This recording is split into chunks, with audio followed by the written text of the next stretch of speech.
गुरुशील सनातन गोस्वामी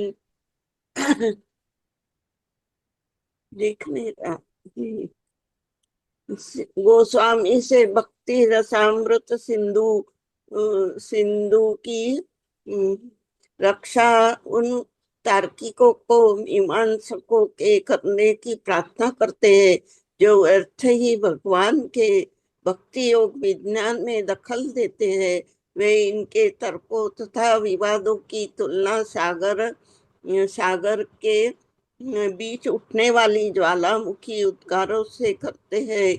जिस प्रकार सागर के बीच उठने वाले ज्वालामुखी उद्गारों से बहुत ही कम क्षति पहुंच सकती है, उसी प्रकार जो लोग भगवत भक्ति के विरुद्ध है और जो चरम दिव्य अनुभूति के विषय में अनेकानेक दार्शनिक मत प्रस्तुत करते हैं, वे भक्ति के इस महान सागर को तनिक भी विशुद्ध नहीं कर सकते हैं।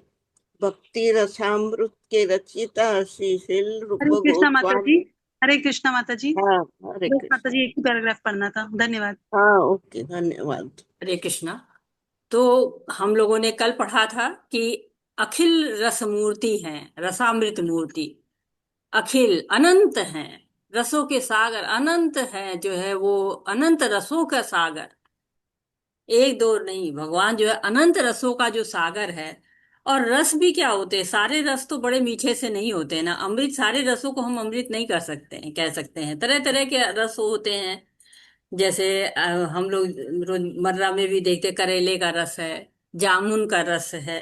रस तो फूलों में, फलों में बहुत सारे निकलता है, हर का रस होता है। लेकिन जो यूज करते हैं हम, करेले का रस, जामुन का रस यूज करते हैं, तो वो भी इतने स्वादवर्धक नहीं होते, अमृत नहीं कहा जाएगा उनका। तो अमृत क्या कहा जाएगा? एक भाव है ना, भाव है, कृष्ण का जो भाव है उसकी बात हो रही है कि जो वो जो रस है, जो कृष्ण को याद करते हैं, कृष्ण के नाम रूप गुण लीला को बखान करते समय जो रस हमें आता है, उस तरह का जो रस है, अनंत रस को सारे भक्त होते हैं ना, सबका रस अलग अलग होता है, सब उस रस को एक मूर्ति में डाल दिया जाए तो क्या हो जाएगा? कृष्णा है वो। कृष्ण सर्वोच्च आनंद के स्वरूप हैं, सभी रसों से भरे हुए हैं। ऐश्वर्य इतना है कि उनकी तरफ जाने के लिए कोई अलग से प्रयास नहीं करना पड़ता है। बस भगवान का नाम लिया, सारा जो है उनकी तरफ खींचे चले जाते हैं। इतने आकर्षक है, सारे पापों को नष्ट करने वाले हैं, अनर्थों को नष्ट करने वाले हैं वो। तो अखिल रस मूर्ति हैं, सारे रस को मिला दो, मूर्ति में बना दो, तो वो इतनी सुंदर सी मूर्ति, और इतनी मूर्ति वो आकर्षक है ना कि रास्ता रोक लेती है। गोपियां जा रही, उनका रास्ता रुक जाता है, उनको छोड़ के जाना है, आसान है ही नहीं है। तो बताया गया, ललिता है, श्यामा है, तारका है, पाली है, ये लोग राधा रानी भी हैं। राधा रानी स्पेशल हैं, अलग ही हैं। रूप गोस्वामी जी कहते तो गोपियों में श्रेष्ठ हैं, सुकोमल हैं। और वो भी सब लोग क्या करते हैं? भगवान को याद करते हैं, भगवान की तरफ आकर्षित कर होते हैं। उन जो है वो भगवान को, उस कृष्ण को नमस्कार करते हैं। श्री रूप गोस्वामी अपने जो गुरु है चैतन्य महाप्रभु, उनको नमस्कार करते हैं। साथ ही वो अपने बड़े भाई जो सनातन गोस्वामी हैं उनको याद कर रहे हैं। सबसे याद करके कह क्या रहे हैं कि मुझको आप जो है वो रस, जो भक्ति रसामृत सिंधु में लिख रहा हूँ, इसको संरक्षण प्रदान करिए कि संरक्षित रहे, लोग तक पहुंचे, ऐसा ना हो कि बीच में ही नष्ट हो जाए वो। हम कोई भी शुभ कार्य करते हैं ना तो अपने बड़ों से आशीर्वाद लेते हैं, वैसे वो अपने गुरु से आशीर्वाद ले रहे हैं, अपने बड़े भाई से आशीर्वाद ले रहे हैं कि मुझे आशीर्वाद दीजिए ताकि मैं इस ग्रंथ को ठीक से लिख पाऊं, और साथ ही साथ लिख ही नहीं पाऊं बल्कि इसका संरक्षण भी होता रहे। तो ये हम लोगों ने कल पढ़ा था। आज हम क्या पढ़ रहे हैं? आज हम जान रहे हैं कि जो भक्ति है, कहते हैं कि भक्ति में जब प्रवेश करने के लिए ना, जो पहले भक्ति में जब प्रवेश किया जाता तो पहले हमें क्या है, कृष्ण के बारे में जानना है। कृष्ण क्या है? कृष्ण कुल को किसको कहते हैं? कोई बताएगा कृष्ण किसको कहा जाता है? तो सभी आकृष्ट करते हैं अपनी तरफ। जो आकृष्ट करते हैं। हाँ, ये तो आपने सही कहा। लेकिन कल हम लोगों ने और कल परसों में एक बात की थी, कृष्ण किसको कहा जाता है? कृष्ण में क्या क्या आ जाता है कहने का मतलब, जब हम कृष्ण कहते हैं तो हमें क्या क्या याद आ जाना चाहिए? ये लीलाओं का अनंत। लीलाओं का याद आता है। माता जी, वात्सल्य, स्नेह, प्रेम, श्रद्धा का रसों में भाव जुड़ जाते हैं हम कृष्ण से, ना माता जी कह रहे हैं कृष्ण से माता जी, रसों जी। ब्रह्मा जी के पिता, न, सृष्टि के पालन करता, मतलब पालन करता, संहारक और सब तीनों।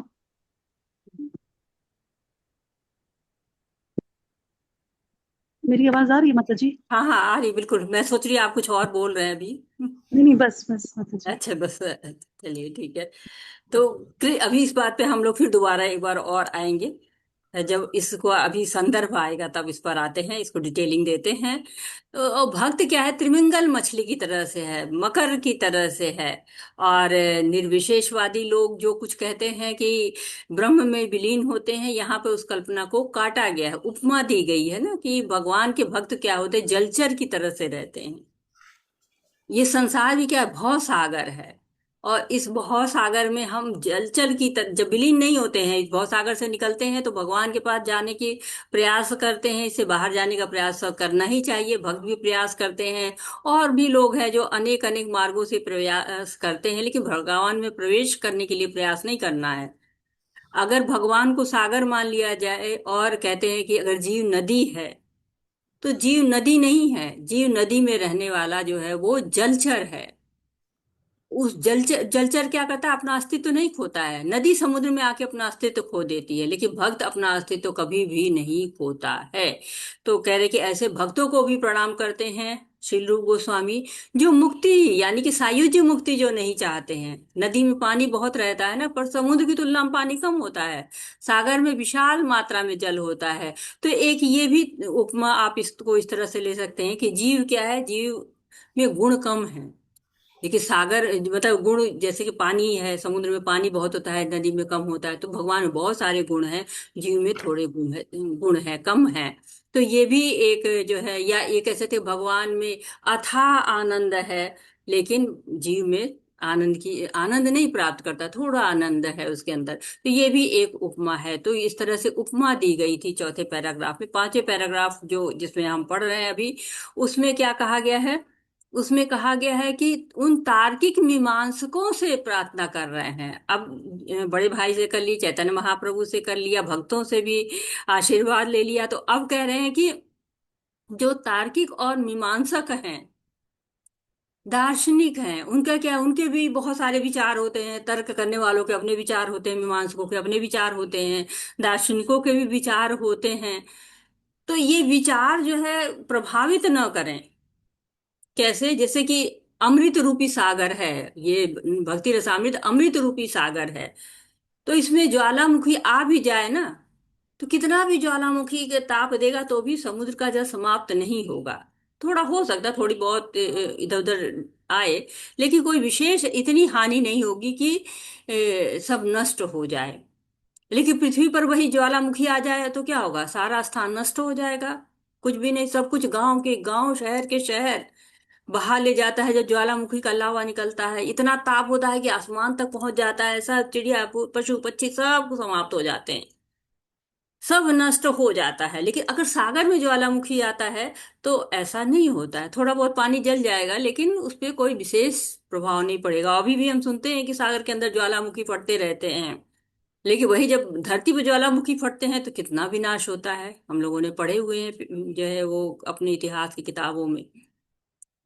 उसी तरह से रूप गोस्वामी ये चाह रहे हैं कि चाहे कितना भी ये मीमांसक लोग हैं और कितना भी दार्शनिक लोग हैं, कितना भी तर्क वितर्क करें, कितना भी वाद विवाद करें, लेकिन जो साकारवादी हैं या जो भक्त हैं उनको कोई हानि ना हो। क्योंकि इस जो है भक्ति रसामृत के द्वारा जो रूप गोस्वामी जी हैं, श्री रूप गोस्वामी, वो चाहते हैं कि सब लोग भक्ति करें, इसको सीख के सब लोग भक्ति करें।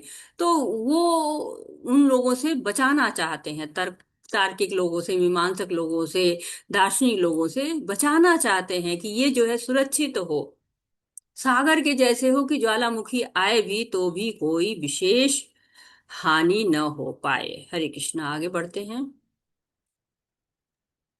हरे कृष्णा। आशा कालरा माता जी। हरे कृष्ण माता जी। हरे हरे कृष्णा। भक्ति रसामृत सिंधु के रचयिता श्री रूप गोस्वामी नम्रता पूर्वक निवेदन करते हैं कि वे कृष्ण भावनामृत को सारे संसार में फैलाने का प्रयास कर रहे हैं। यद्यपि वे विनम्र भाव से सोचते हैं कि वे इस कार्य के लिए अनुपयुक्त हैं, कृष्ण भावनामृत आंदोलन के समस्त प्रचारकों को शील रूप गोस्वामी के चरण चिन्हों का अनुगमन करते हुए इसी मनोवृत्ति से काम करना चाहिए।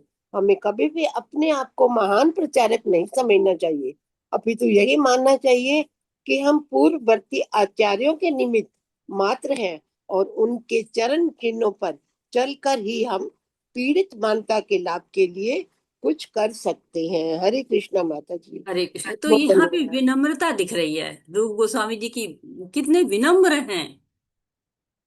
कह रहे हैं मैं भक्ति रसामृत लिखने के योग्य नहीं हूं, इसके प्रचार प्रसार करने के योग्य नहीं हूं, जबकि वो कार्य क्या कह रहे हैं कि कृष्ण भावनामृत को फैला रहे हैं। लेकिन विनम्रता कितनी ज्यादा है कि कह रहे हैं कि वो इस कार्य के लिए अनुपयुक्त है। लोग छोटा छोटा काम करते हुए कहते हैं कि मैंने किया है, मैंने किया है, मुझे बताओ, मेरा नाम लिखो, मेरे पट्टी पर मेरा नाम लिख दो। लेकिन श्रील प्रभुपाद जी कह रहे हैं कि जो लोग प्रचार प्रसार कर रहे हैं ना, वो देख लें, रूप गोस्वामी से सीख लें कि कैसी नम्रता है उनके अंतर्गत, और ऐसी नम्रता की मनोवृत्ति होनी चाहिए। भक्ति का ज्ञान है जो है ना, वो अर्जित नहीं किया जाता है। भक्ति का ज्ञान क्या होता है? प्रकाशित होता है। भक्ति के ज्ञान से सब प्रकाशित हो जाते हैं। ये नहीं है कि हाँ हमने MA BA कर लिया और भक्ति आ गई, नहीं। जब हम लोग पढ़ते हैं, वो गुरु की आरती करते हैं, तो क्या कहते हैं? चक्षुदान दे लो यही जन्मे जन्मे प्रभु से ही, चक्षुदान दे लो यही जन्मे जन्मे प्रभु से ही, दिव्य ज्ञान हृदय प्रकाशी, दिम भक्ति यहाँ है ते अविद्या विनाश है ते वेद यहाँ गाए चरित्र। तो दिव्य ज्ञान हृदय प्रकाशित प्रकाशित करते हैं वो। और प्रेम भक्ति जहां हम करने लगते हैं, वहां क्या होता है? अविद्या विनाश हो जाती है। अविद्या विनाश है ते, अविद्या जो है वो नहीं रहे, विद्या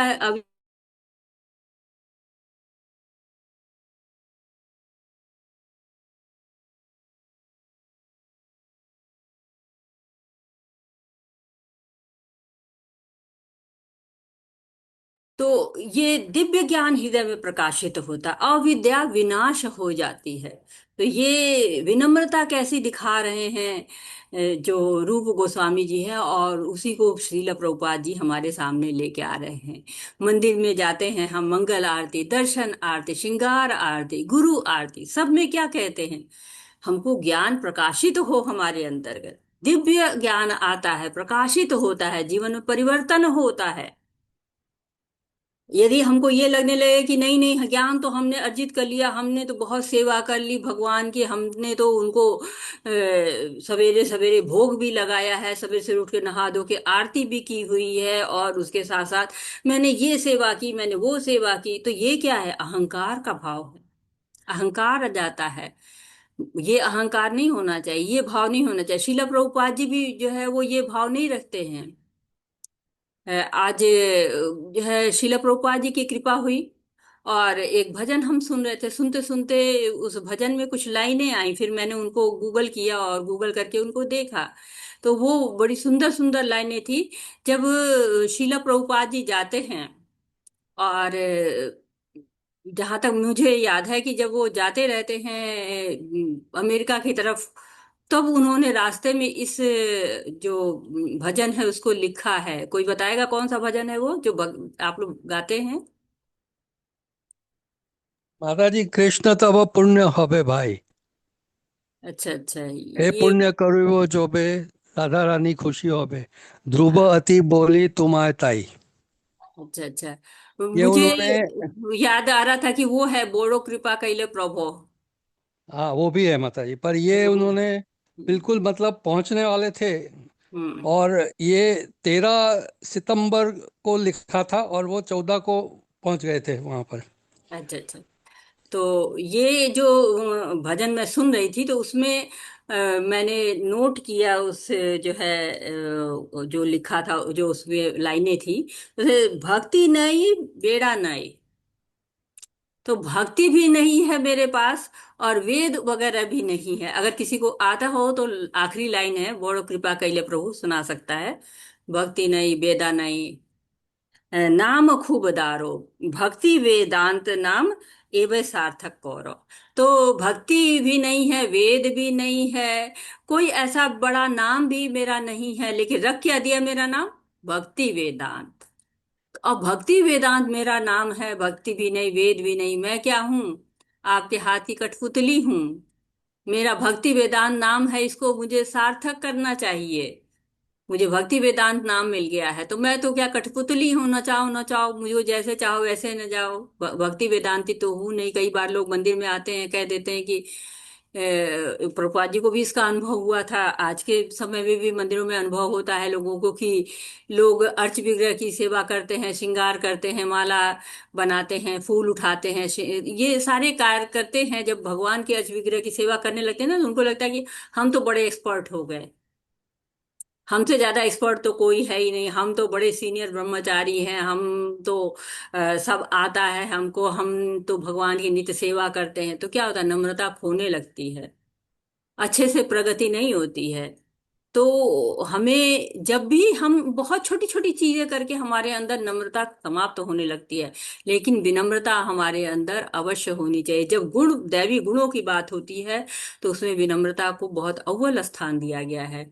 कि विनम्रता आपके अंदर आ जाती है तो बाकी गुण धीरे धीरे आपके अंदर आना शुरू हो जाते हैं। तो यहाँ रूप गोस्वामी के विनम्रता की बात कर रही है। ऐसा तो नहीं कोई वो लाइन गाना चाहता हो तो गा सकता है, मुझे तो आता नहीं उसको उस तरह से गाना। हरे कृष्णा, पढ़ते हैं आगे। हरे कृष्णा। जैलेंद्र प्रभु जी। आज हम माता जी प्रभु जी सबको हरे सारा कृष्णा। प्रणाम। श्री प्रभुपाद कीजिए।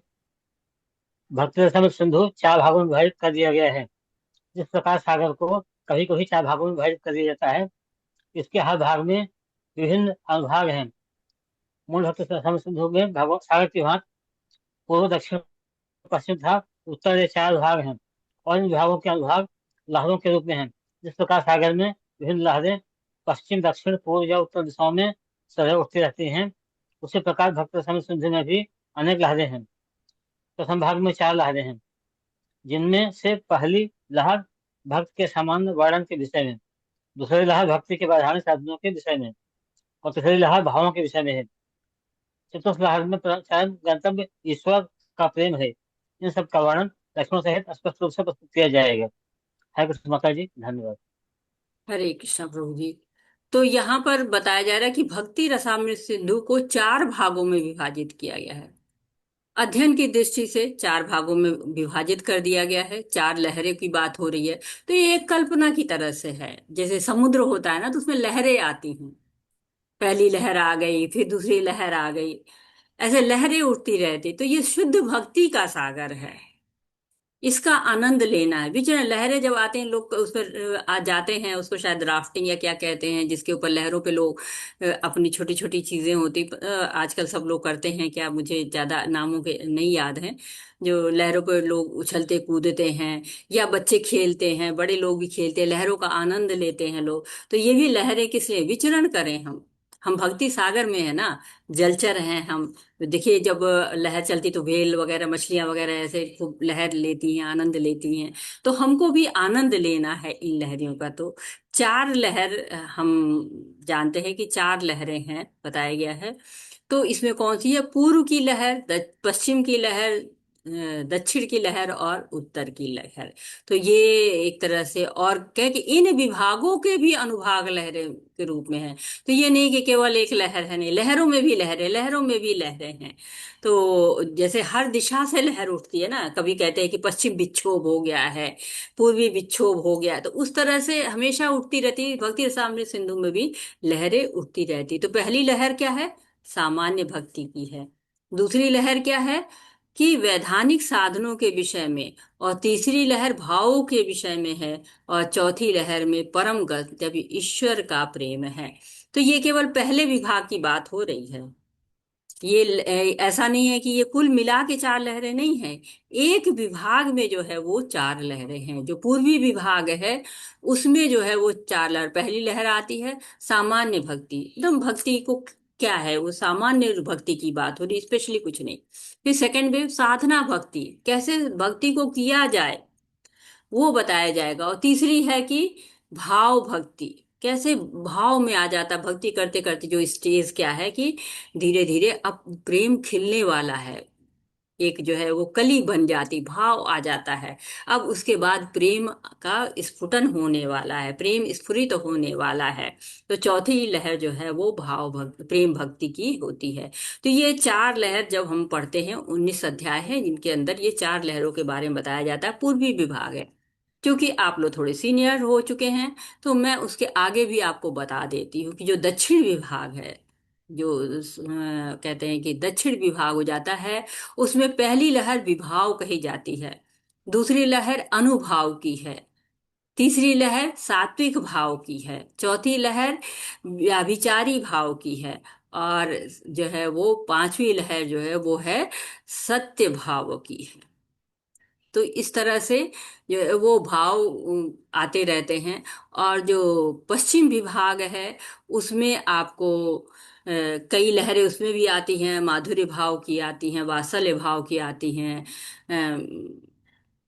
कहते हैं कि दास्य भाव की और साख्य भाव की, ये सारी भाव भी वहां पर आते हैं। पांचों भाव जो है वो आ जाते हैं। तो इस तरह डिटेलिंग होती जाती है। फिर वो उत्तरी भाग आता है, उसमें भी, उसमें और जो गौड़ रस होते हैं ना वो आ जाते हैं। गौड़ रस जैसे हास्य रस होता है, और विस्मय रस होता है, वीर रस होता है, विस्मय आदि बोधक बोलते हैं वो रस होता है, भय रस होता है, क्रोध रस होता है। तो ये सारे रस उसमें आ जाते हैं। तो इस तरह से ये चार रस हैं। ये जो बताया है ये मैं आपको बता रही हूँ विश्वनाथ चक्रवर्ती ठाकुर के द्वारा। विश्वनाथ चक्रवर्ती ठाकुर इस तरह का जो है वो करते हैं, विभाग को बताते हैं। जब वो टीका लिखते हैं भक्ति रसामृत सिंधु पे तो वो उसके बारे में बताते हैं, और फिर उसकी बहुत डिटेलिंग उन्होंने की है। उस बहुत डिटेल में जो है इस चीज को समझाया है उन्होंने। तो मैं बीच बीच में आपको विश्वनाथ चक्रवर्ती की ठाकुर की टीका से भी आप कुछ बातों को लेके आऊंगी।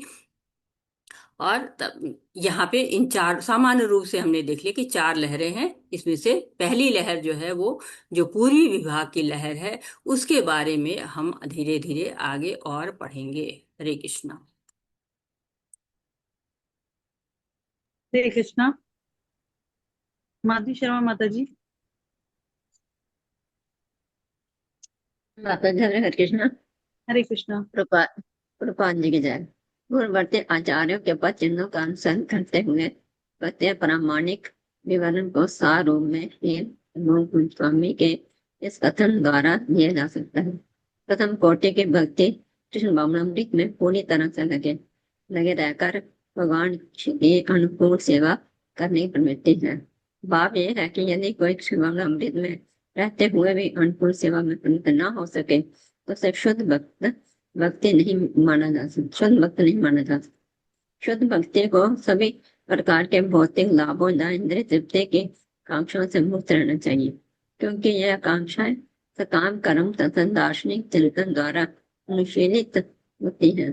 सामान्यतः लोग विभिन्न कार्यों में इसलिए लगे रहते हैं कि उन्हें भौतिक लाभ और दार्शनिक जन भावजाल तथा चिंतन के द्वारा दिव्य अनुभूति प्राप्त करने में लगे रहते हैं। शुद्ध भक्ति ऐसे सकाम कर्मों तथा दार्शनिक चिंतनों से मुक्त होनी चाहिए। मनुष्यों को रागणुगा भक्ति द्वारा किसी आचार्य से कृष्ण भावनामृत शुद्ध भक्ति सीखनी चाहिए। हरे कृष्ण भजन। हरे कृष्णा। तो पूर्ववर्ती आचार्यों के पद चिन्हों का अनुसरण करते हुए, बहुत जो स्पेशल बात यह है कि पूर्ववर्ती आचार्यों का अनुसरण करना है। उससे क्या होता है, भक्ति के प्रामाणिक विवरण के सार को श्री रूप गोस्वामी के इस कथन द्वारा किया जा सकता है। क्या है कथन, क्या है उनका? प्रथम कोटि की भक्ति कृष्ण भावनामृत में पूरी तरह लगे रहकर भगवान की अनुकूल सेवा करने की प्रवृत्ति है। प्रथम कोटि की भक्ति, जो प्रथम कोटि की भक्ति यदि कोई कर रहा है तो कृष्ण भावनामृत में रहना चाहिए। और सबसे स्पेशल बात क्या है कि भगवान की अनुकूल भाव में सेवा करनी चाहिए, अनुकूल भाव करना चाहिए। ऐसा नहीं है कि तो जब कहते हैं फर्स्ट क्लास की भक्ति, हम कहते हैं ना कि हम कोई भी काम करते हैं तो बड़ा अलग करते हैं, फर्स्ट क्लास का करते हैं। तो फर्स्ट क्लास की भक्ति भी करनी चाहिए। कैसे करनी चाहिए? अनुकूल कैसे? तो कहते हैं कि सेवा, अनुकूल सेवा, सेवा तो हम कर रहे हैं, इसमें अनुकूल क्या है? तो सेवा ऐसा नहीं कि जो हम सेवा कर रहे हैं वो हमेशा अनुकूल ही जा रही है, ऐसा नहीं होता है। अगर हम मान लीजिए कि किसी को बहुत जुकाम हुआ है, अब उसको हम काढ़ा पिला रहे हैं, तो उसको इतना लगातार हम काढ़ा पिलाया जाए तो ऐसा नहीं कि वो सब उसके अनुकूल ही कार्य करें। नहीं, कि काढ़ा तो बड़ा फायदा करता है, तो ऐसा नहीं है कि उसको काढ़ा हमेशा अनुकूल ही हो जाए। वैसे ही सेवा प्रतिकूल भी होती है, प्रतिकूल सेवा भी होती है। तो परम सत्य को, भगवान को अनुकूल भाव से हमें सेवा करनी है, अनुकूल भाव से उनका नाम लेना है। जैसे हिरण्यकश्यप था, बड़ा नाम लेता था, ऐसा नहीं कि भगवान नाम नहीं लेता था। कंस था, बड़ा नाम लेता था। कंस तो लगातार जो है वो नाम ही लेता रहता था उनका, उसको तो हर जगह कंस को भगवान ही दिखाई देते थे। तो क्या अनुकूल था? नहीं, अनुकूल भाव तो नहीं था। रावण जो है वो बहुत जो है भगवान की पूजा करता था, सेवा करता था, तो क्या अनुकूल था? नहीं। कश्यप ने भी भगवान से युद्ध किया, कंस ने भी भगवान से युद्ध किया, रावण से भी युद्ध किया। तो ऐसा नहीं कि भगवान को आनंद नहीं आया, भगवान को तो आनंद आया ही। भगवान ने वीर रस का पूरा मजा लिया, पूरा आनंद उठाया। लेकिन क्या हिरण्यकश्यपु का, कंस का, रावण का भाव अनुकूल था? नहीं, वो भगवान को आनंद देने के भाव से तो नहीं युद्ध कर रहे थे ना, वो तो भगवान को मिटा देने के भाव से युद्ध कर रहे थे। तो वो तो फेवरेबल नहीं था ना। तो फेवरेबल सेवा करनी है, अनुकूल सेवा करनी है। असुर युद्ध करते हैं, भगवान वीर रस का आनंद लेते हैं, लेकिन जो असुर होते हैं उनका भाव भी तो सुख का होना चाहिए कि हम युद्ध करते हैं लेकिन हमें भगवान को प्रसन्नता करना। जैसे भीष्म पितामह थे, भगवान की प्रसन्नता के लिए कह रहे नहीं, चाहे वो वीर रस में उनके साथ जुड़ना चाहते हैं, वो उनकी सेवा जो है वीर रस में करना चाहते हैं, अनुकूल भाव से करना चाहते हैं। लेकिन कंस क्या है, प्रतिकूल भाव से देख रहा है भगवान को, लेकिन प्रतिकूल भाव से देख रहा है। तो कृष्ण के बारे में जो हम कह रहे थे कि अनुकूल भाव, अनुकूल भाव से सेवा कैसे होती है, जब हम जाने कि कृष्ण, जब हम याद करते हैं तो कृष्ण सब में समाहित क्या क्या है, तब तो हम उनकी सेवा कर पाएंगे। कृष्ण के अनुकूल भाव से सेवा करने के लिए हमें पता होना चाहिए कि कृष्ण में क्या क्या समाहित है, जब किसकी सेवा करके हम अनुकूल भाव कर रहे हैं।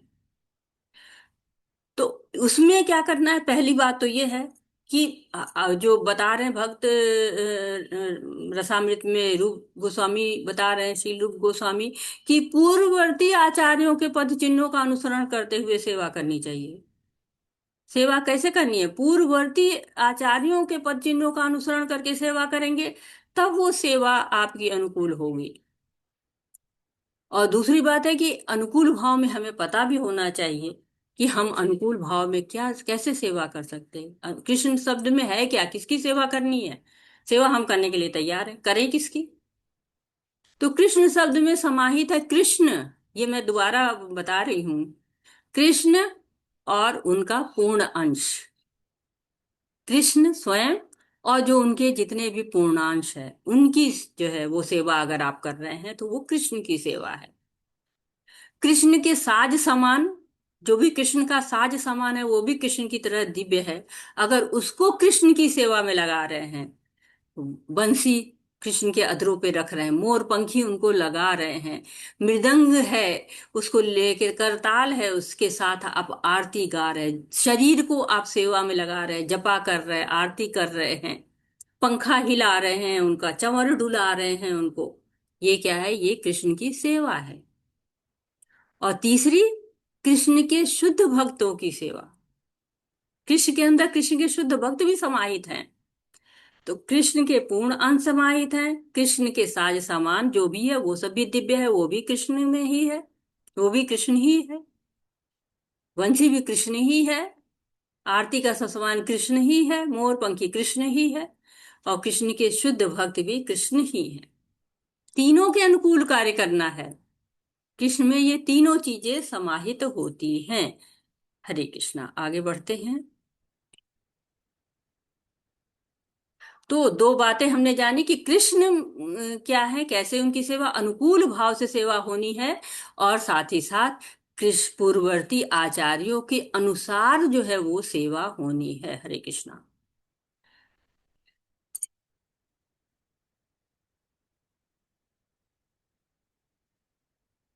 हरे कृष्णा, मेरी आवाज आ रही है? जी जी माता जी, आ रही। जी माता जी। अच्छा, आगे पढ़ने को कौन पढ़ रहा है? गोपाल प्रभु जी पढ़िए, सॉरी प्रभु जी। माता जी, सॉरी माता हाँ, जी, वो नेटवर्क प्रॉब्लम हो गया था। अच्छा अच्छा, सॉरी किसकी दीजिए माता जी पढ़ने को? जी, गोपाल झा प्रभु जी। हरे कृष्णा माता जी। हरे कृष्णा। श्रील रूप गोस्वामी की जय। यह भक्ति एक प्रकार की अनुशीलन है। यह उन लोगों के लिए जो निष्क्रिय रहना चाहते हैं या मुख ध्यान में अपना समय बिताना चाहते हैं। मात्र निष्क्रियता नहीं है। जो लोग भक्ति करना चाहते हैं उनके लिए उनके विधियां हैं, लेकिन कृष्ण भावनामृत के अनुशीलन इनसे पृथक है। इस प्रसंग में श्रील रूप गोस्वामी ने अनुशीलन शब्द का प्रयोग किया है, जिसका अर्थ है पूर्ववर्तीय आचार्यों का अनुगमन करते हुए अनुशीलन। जो ही हम अनुशीलन करते हैं तो इससे हमारा तात्पर्य स्फुरित या क्रियाशीलता होता है। स्फूर्ति के बिना मात्र भावना से कुछ काम नहीं होता है। समस्त कार्यों को दो श्रेणियों में विभाजित किया जा सकता है। प्रथम किसी विशेष उद्देश्य की प्राप्ति के लिए तथा दूसरी प्रतिकूल परिस्थिति से बचने के लिए। संस्कृत में इन्हें प्रवृत्ति तथा निवृत्ति कहा जाता है। निवृत्ति नकारात्मक कर्म के अनेक उदाहरण है। यथा बीमार व्यक्ति को सतर्क रहना पड़ता है और विषम रोग से बचने के लिए दवा लेनी पड़ती है। हरे कृष्णा माता जी। हरे कृष्णा प्रभु जी, बहुत बहुत धन्यवाद। तो अब क्या बता रहे हैं कि भक्ति एक प्रकार का अनुशीलन है। अनुशीलन, अनुशीलन का मतलब एक्टिव रहना है, क्रियाशील रहना है, सेवा करती रहनी है। पूर्ववर्ती आचार्यों के पद चिन्हों का अनुसरण करना। ऐसा नहीं है कि गए गुरुजी के पास गए, हाँ गुरुजी बहुत अच्छी बात है, आपको देखे बहुत दिन हो गया था, आपको मिल लिए, बहुत आनंद आया, बस इतना ही नहीं है, उनके पद चिन्हों का अनुसरण भी करना है। तो गुरु के पद चिन्हों का अनुसरण हम कैसे कैसे कर सकते हैं? हरे कृष्णा।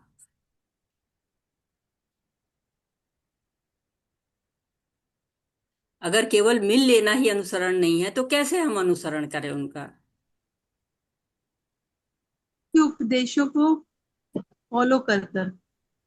जी हाँ, बिल्कुल, बहुत सुंदर, उनके उपदेशों का फॉलो करके उनको। और उनके कोई? दिए गए उनके दिए गए नियमों का पालन करना। या उनके दिए गए नियमों का पालन करना, बिल्कुल सही। उनकी आज्ञाओं का पालन करना, मानना। मानना, बिल्कुल, बहुत सुंदर। गुरुमुख परम वाक्य चित्तते करिया एके, और न करे ही कोई आशा। बड़ी आशा, बहुत सुंदर प्रभु जी, बहुत सुंदर। तो गुरु को माता जी जी माता जी भी बोलिए। श्लोक है ना, भगवत गीता का तद विधि परिपात है ना, परिप्रश्न सेवया जैसे ज्ञानम ज्ञान तत्व ये भी तो हो सकता है सभी। या बिल्कुल सही कह रहे हैं कि आप लोगों ने बताया कि क्या करना है। निरंतर जो है अनुसर पूर्ववर्ती आचार्यों का अनुसरण करना है, भक्तों का अनुसरण करना है, केवल मिल लेना ही, केवल बात कर लेना उनकी है, वो भी अच्छी बात है। अगर हम सामने मिलते हैं, उनकी बपू सेवा करते हैं, बहुत अच्छी बात है। लेकिन बपू सेवा, वाणी सेवा करना बहुत अच्छी बात है, लेकिन अपने व्यवहार में भी उनको लाना है। अपने व्यवहार के कारण भी तो अनुशीलन, सेवा करनी, निरंतर क्रियाशील रहना है भगवान के लिए, निरंतर उन क्रियाशील रहना जाता है। अनु का मतलब होता है निरंतर, निरंतर लगातार। ये भी कहा गया कि लगातार जो है वो भगवान को के लिए कार्य करना है।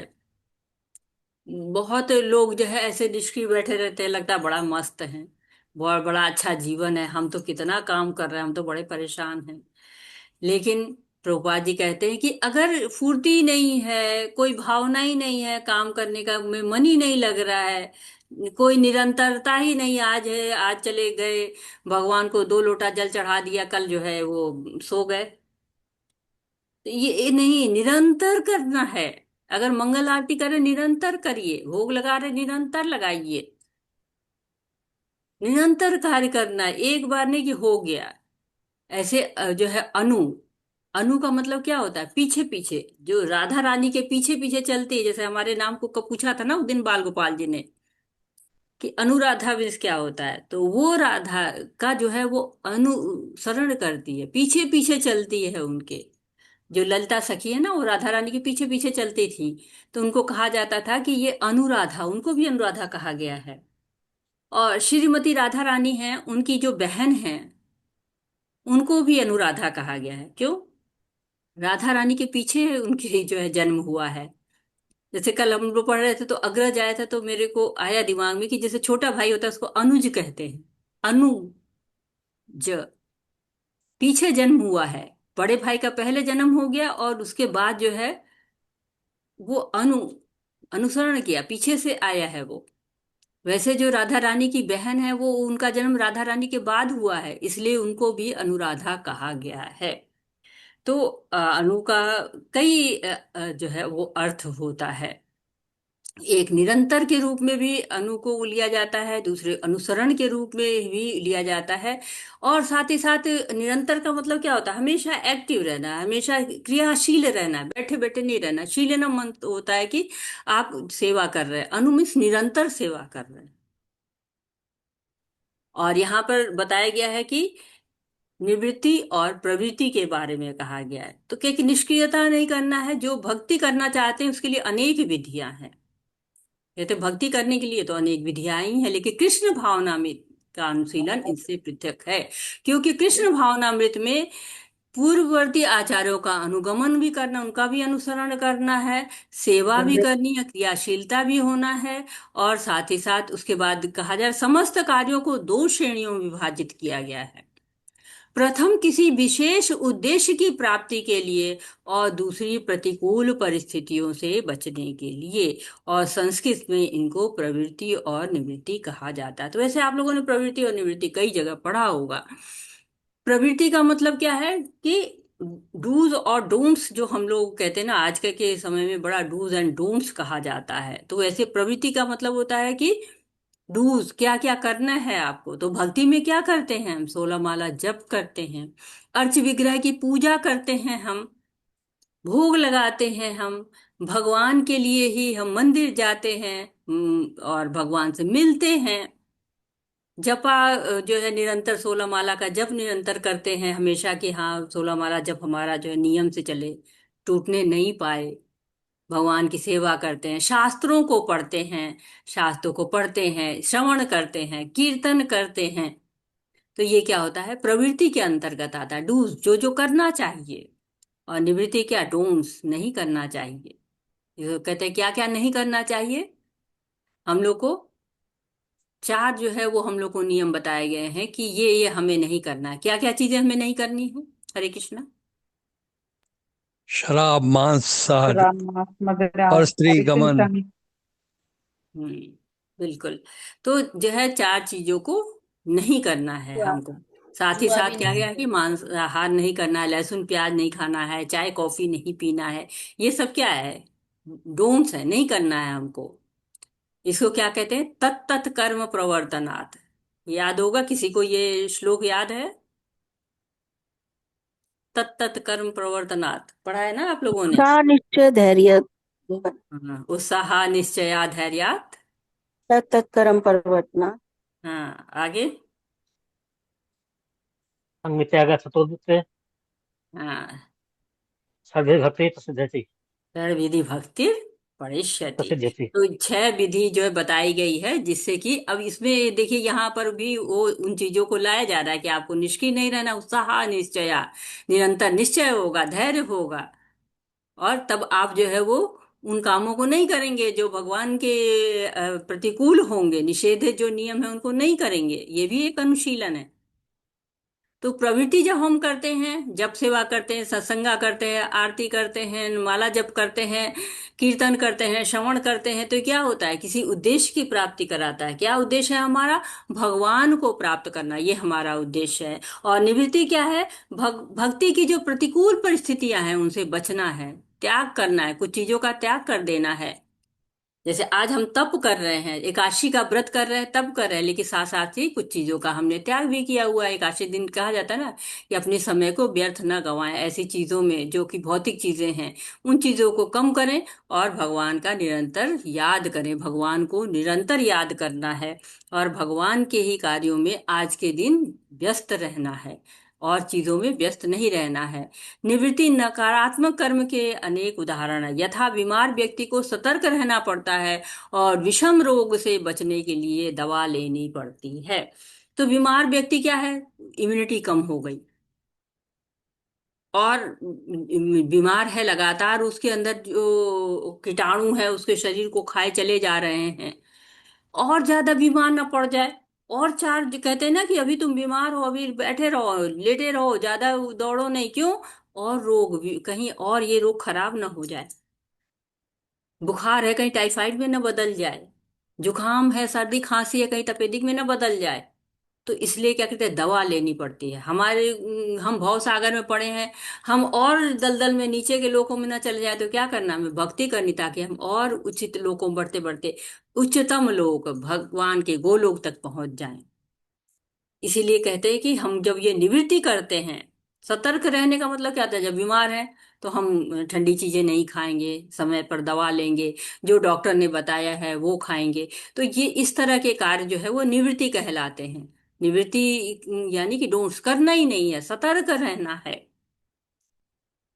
तो यहाँ पर इस चीज को कहा जा रहा है कि पूर्ववर्ती आचार्यों का अनुसरण करते हुए हमको उनको अनुसरण करते हुए कृष्ण भावनामृत का अनुशीलन करना है। कृष्ण भावनामृत को यानी कि भगवान की सेवा में रहना है, कुछ कार्य करने हैं, कुछ कार्य छोड़ने हैं, और इस तरह से हम भक्ति में और आगे की तरफ बढ़ते चले जाएंगे। भक्ति में जो भी बता रहे हैं श्रील रूप गोस्वामी, वो क्या बता रहे हैं?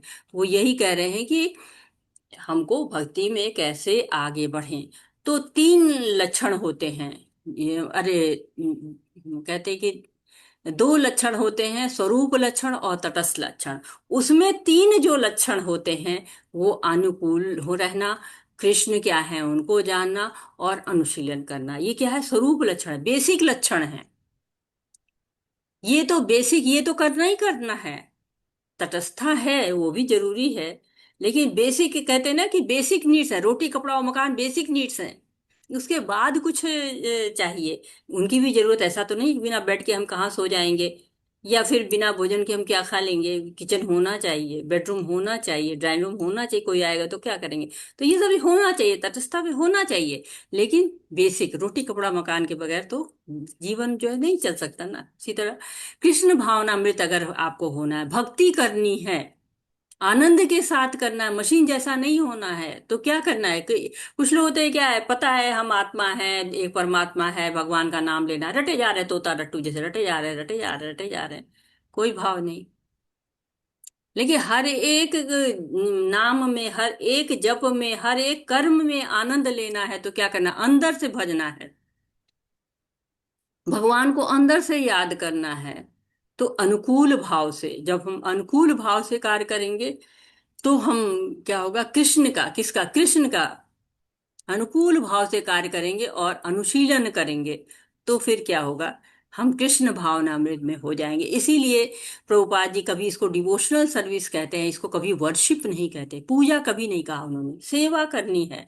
भगवान की सेवा के बिना जो है वो हमको नहीं कृष्ण भावनामृत हम हो सकते हैं। कहते हैं कि यमुना के नीर में और वृंदावन के वृक्षों में हर कण कण में कृष्ण है। उन कृष्ण को, उस कृष्ण को हमें कैसे जो है वो उनके भाव में डूब जाना है, ये हमें कौन सिखाता है, ये हमें भक्ति रसामृत सिंधु सिखाता है। और इसीलिए हमको पहले जो शुरू हो गए, कैसे कृष्ण भावनामृत की शुरुआत कैसे हो गई, अनुकूल भाव से रहना है, कृष्ण का अनुशीलन करना है, और साथ ही हमें अनुकूल भाव से कृष्ण भावनामृत में हो जाना है, कृष्ण भावनामृतमय हो जाना है। तो ये हमारा भाव था। और अब हम इसको श्लोकों के माध्यम से थोड़ा देख लेते हैं जो आज हमने पढ़ा है, क्योंकि थोड़ा समय हो रहा है, तो देखते हैं इसको कि जो हमने यहाँ पढ़ा था,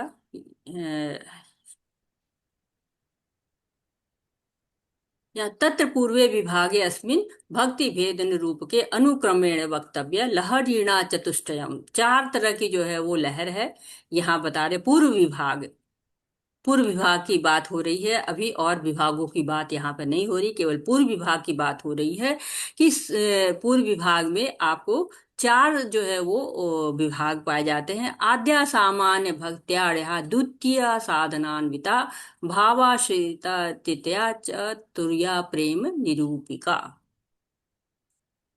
तो आद्या सामान्य भक्त्या जो पहली जो है वो आपको सबसे स्टार्ट जो होता है, आद्य है पहला सबसे, वो क्या है, सामान्य भक्ति है। सामान्य भक्ति यानी भक्ति कहते किसको है, पहले ये तो पता चले। करना हमको भक्ति है, लेकिन कर होता क्या है पहले ये तो पता चल जाए। जब ये पता चल जाएगा, जो हम भूमिका में पढ़ रहे हैं कि भक्ति होती क्या है, इस भक्ति को हम पढ़ेंगे, तब हम जब पहले उसमें जाएंगे, हमको एक तरह से यहाँ पर जो भूमिका है इसमें हम जान जाएंगे कि भक्ति है क्या, भक्ति की परिभाषा क्या है। सबसे बड़ी बात है भक्ति की परिभाषा क्या है। जब हम ये जान जाएंगे तभी तो हम भक्ति को समझ पाएंगे, और तब सामान्य भक्ति पर हम आएंगे, तब हमें भक्ति बताई जाएगी भक्ति होती क्या है, विशेषता क्या है, इसके लक्षण क्या है, इसको करते कैसे हैं, ये धीरे धीरे आगे की ओर बढ़ेंगे। जब द्वितीय में आएंगे साधना विकास, क्या साधन है, कैसे करेंगे, साधना भक्ति की बात हो रही है कि साधना कैसे करेंगे। पता तो चल गया कृष्ण भावनामृत होना है और भक्ति क्या होती है। अब जो है उस भक्ति को पाएंगे कैसे, साधना कैसे करेंगे, भावाश्रिता तृतीया, और आगे बढ़ेंगे तब भाव में पहुंच जाएंगे। और तृतीया तीसरे नंबर पे भाव भक्ति आती है। और चतुर्या प्रेम निरूपका, उसके पीछे पीछे क्या होता है, प्रेम। जैसे भाव आता है वैसे भाव का जो स्फुरित हो, तुर्या स्फुरित हो गया, वो क्या होगा, प्रेम निरूप का, प्रेम के रूप में आपके सामने प्रेमा भक्ति तक हमको पहुंच जाना है। तत्रादौ सुष्टि वैष्टेयम अश्या कथितम स्फुटम लक्षणम क्रियते भक्तिर उत्तमाया सता में। जो स्फुटित तो हो जाएगी, उसमें कौन कौन से लक्षण प्रकट होंगे, कैसे हम जान पाएंगे कि हम उत्तम भक्ति में पहुंच गए हैं, इसका वर्णन होगा। और जब इसका वर्णन होगा तो फिर हमको परिभाषा मिल जाती है, जिसके बारे में ही धीरे धीरे, अभी परिभाषा पूरी तरह से आई नहीं है, लेकिन अब इसके एक एक चीजों को धीरे धीरे करते करते उस पूरी सारे शब्दों को जोड़ देंगे तो परिभाषा तैयार हो जाएगी। अन्याभिलाषिता शून्यम ज्ञान कर्माद्य अनावृतम आनुकूलेन कृष्णाणु शीलनम भक्तिर उत्तमा। तो ये परिभाषा रूप गोस्वामी जी के द्वारा दी गई है, और इस परिभाषा को हम बहुत अच्छे से और समझने की कोशिश करेंगे। जब हम आगे पढ़ेंगे तो फिर हम इसको और अच्छे से समझेंगे कि अनुकूलन क्या होता है। जो भौतिक जगत होता है, आज खुश हैं कल नहीं खुश रहेंगे, हम चेष्टा भी जो है वो करते हैं कि हम खुश रहें। तो खुश रहने के करना क्या है, हमें भगवान कृष्ण को खुश रखना है। हम लड़ाई झगड़ा करके आ गए घर पे, आके सोचे हम बड़े खुश हो जाएंगे, तो खुश हो सकते हैं नहीं। जब हम किसी की सेवा करते हैं खुश होते हैं, हम जब भगवान की सेवा करते हैं तो परम खुश होते हैं। तो ना हमें अष्टांग योग करना है, ना ज्ञान चाहिए। सरल निर्दोष बच्चे, जैसे बच्चे होते क्या दोष ही नहीं होता है, बिल्कुल निर्दोष होते हैं, वैसे ही हमको निर्दोष बन जाना है। क्योंकि भगवान क्या, भगवान भी तो बिल्कुल निर्दोष है ना। पवित्र भक्ति करना है ना हमको भी। बच्चे छल कपट में नहीं रहते हैं और केवल अपने पिता पर आश्रित रहते हैं, जो उनको केयर करता है उस पर आश्रित रहते हैं। तो हमें भी रहना है ना, हम भी तो बच्चे हैं ना भगवान के। ये अगर बच्चा अपने पिता पर आश्रित नहीं रहेगा, अपने केयर टेकर पर आश्रित नहीं रहेगा तो क्या होगा, कहीं चोट लग जाएगी, कहीं बीमार पड़ जाएंगे, कहीं जो बेसिक नीड्स हैं वो नहीं पूरी होंगी। तो हम भी जब अपने पिता परम पिता के पास रह जाएंगे तो क्या होगा, भगवान हमारी रक्षा करेंगे। और देखिए भय जो है ना दूर नहीं होता है, भय को दूर करना आसान नहीं होता है। भय कब दूर होता है, जब बिल्कुल मजबूत आश्रय होता है। बच्चा जो है, बच्चे को उछालते हैं पिता, बच्चा हा हा हंसता रहता है, क्यों, पता है पिता जो पकड़ लेगा। ये पता है ये छूट जाएगा तो वो डर जाएगा। बहुत से बच्चे देखिए बिल्कुल डर जाते हैं, क्यों, क्योंकि उनको नहीं अभी विश्वास है कि हम जो पकड़े जाएंगे। एक दो बार जब पिता पकड़ लेते फिर वो विश्वास हो जाता है। वैसे जब हमें ये विश्वास हो जाए कि भगवान रक्षा करेंगे हमारी, ये हमारा जो सारे कार्य हैं, भौतिक है चाहे आध्यात्मिक है, भगवान पूरा करेंगे, कृष्ण पूरा करेंगे, तो फिर हमारे अंदर आ जाती है वो भक्ति की आकांक्षा होने लगती है, भक्ति करने लगते हैं। और जब अनुकूल हो जाते हैं, हमारी इच्छाएं अनुकूल हो जाती हैं, हमारी सेवाएं अनुकूल हो जाती हैं, हमारे विचार अनुकूल हो जाते हैं, तो हम अनुगमन करने लगते हैं, किसका, आचार्यों का। और ऐसे नहीं अनुगमन करते, स्फूर्ति के साथ अनुगमन करते हैं, वे जो है नहीं आज ये करना है। आज जो है वो जब भाव आ जाता है ना, किसी के प्रति प्रेम होता है तो क्या हम सारे जतन कर लेते हैं, कैसे उसको खुश करेंगे। तो जतन क्या होता है, हमारा 16 माला जप करते हैं, 4 नियमों का पालन करते हैं, साधना करते हैं, तप करते हैं। लेकिन जो नहीं प्रेम होता है तो क्या करते हैं, अरे ठीक है, बड़ा मुश्किल है जो है इतना सवेरे उठ जाना, बड़ा मुश्किल है इतना जो है पता है ये पूरे दिन बिना पानी के रह जाना, या पूरे दिन बिना भोजन के रह जाना, कैसे। लेकिन हमारे गोस्वामी ने किया था, थोड़े से छाछ पी लेते थे, एक मुट्ठी चावल खा लेते थे। तो यही प्रयास हमको भी करना है, भगवान के लिए, भगवान के साथ ही, तभी तो भगवान के पार्षद बन पाए हैं वो लोग, भगवान की लीलाओं में शामिल हो पाए हैं। हमें भी ऐसी भक्ति की तरफ बढ़ना है। और यहाँ पर बिल्कुल शील रूप गोस्वामी हमें बता रहे हैं कि हमें मशीन जैसे नहीं करना है, हमें भक्ति में आनंद करना है, नाम का आनंद लेना है। हर एक मंत्र का पे, हर एक मतलब मोती पे हमको भगवान के नाम आनंद के साथ अंदर से भजना है। जो कहते हैं ना कि प्रेम क्या होता है, दिल की गहराइयों में होता है, उस प्रेम को भगवान को निछावर कर देना है। ये आज जो है यहीं पे हम रुक जाते हैं। वाछाकल्पतरुभ्यश्च कृपा सिंधुभ्य एव च पतितानां पावनेभ्यो वैष्णवेभ्यो नमो नमः। अनंत कोटि वैष्णव बिंदु की जय, शील प्रभुपाद की जय, भगवत गीता की जय, भागवतम की जय, भक्ति रसामृत सिंधु की जय, शील रूप गोस्वामी की जय, सभी गोस्वामी की जय, चैतन्य महाप्रभु की जय। हरे कृष्णा कृष्ण कृष्ण कृष्णा कृष्ण हरे हरे हरे राम हरे हरे हरे राम राम हरे हरे राम राम राम हरे राम हरे। हरे कृष्णा, कृष्ण सभी माता को जी, बहुत सादर धन्यवाद प्रणाम। माता जी, हरे हरे कृष्णा, कृष्णा। हरे सादर कृष्णा। प्रणाम।